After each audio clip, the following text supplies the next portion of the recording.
На улице столицы Афганистана Кабула вышли сотни людей, требуя правосудия за убийство женщины, погибшей от рук людей, обвинивших ее в сжигании Корана. Студентка местной религиозной школы Фархунда была насмерть забита толпой возле Кабульской мечети 19 марта. Полиция заявляет, что поддерживать такие обвинения нет оснований. Президент страны Ашраф Гани осудил убийство студентки и распорядился начать его расследование.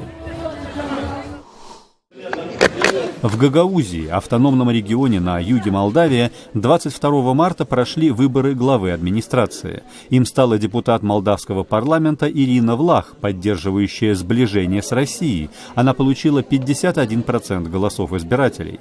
Население Гагаузии составляют в основном турки-христиане, а сам регион пользуется определенной экономической автономией от Молдавии.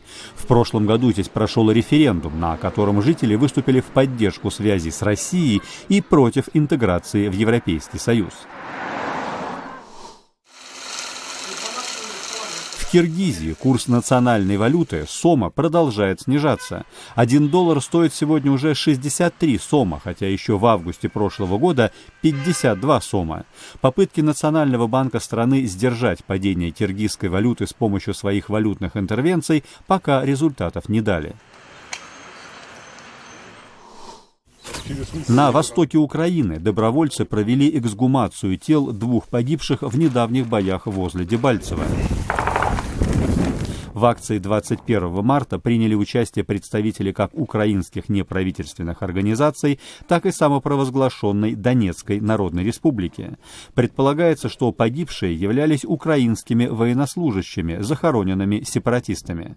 Тела были переданы официальным украинским представителям для перевозки в морг в Днепропетровске.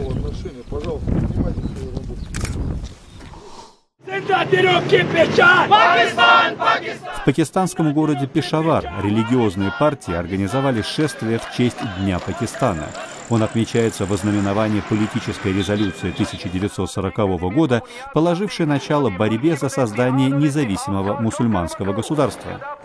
Участники запрещенной военной организации Лашкар-e-Тайба призвали к учреждению в Пакистане законов шариата. Ее представители заявили, что раз Пакистан был создан во имя Бога, то и законы страны должны быть соответствующими.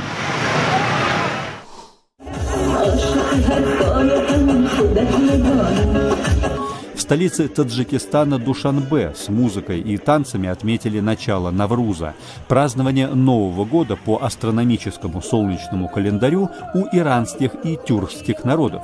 В торжествах принял участие и мэр Душанбе Махмад Саид Убайдалоев. Навруз отмечают многие народы Центральной Азии и Кавказа, а также в некоторых странах Ближнего Востока с 21 марта, считающегося началом весны.